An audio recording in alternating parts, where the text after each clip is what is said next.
ஒரு குரு இருந்தாராம். ஆன்மீகத்தை வளர்க்கணும்னு சொல்றதுக்காக அவர் 12 சீடர்களை கூப்பிட்டுக்கிட்டு போனாராம். அப்போ ஒரு சீடர், எல்லா சீடர்களும் சின்ன சின்ன பொருளா கையில் எடுத்து வச்சுக்கிட்டானா. ஒரே ஒருத்தர் மாத்திரம் ரொம்ப பெருசா தலையில தூக்கி வச்சானா.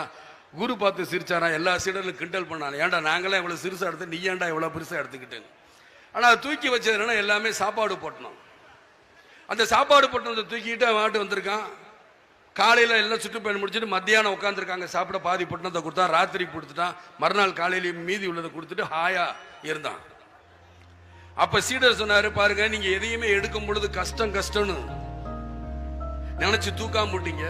ஆனா பரவாயில்ல, அந்த கஷ்டத்தை நான் தாங்கி வர, பின்னாடி எனக்கு நல்லது நடக்க போகுதுன்னு சொல்லி முன்னாடியே அவன் கஷ்டத்தை எடுத்துக்கிட்டானே. அதனால் அதை கூடதான் நீங்கள் உங்க வாழ்க்கையில எதையுமே கஷ்டத்தை ஈஸியாக கொண்டு செல்லலாம். உங்களுடைய மனநிலையை பொறுத்தது தாங்கிறதுக்காகத்தான் அதை நான் சொல்ல வரேன்.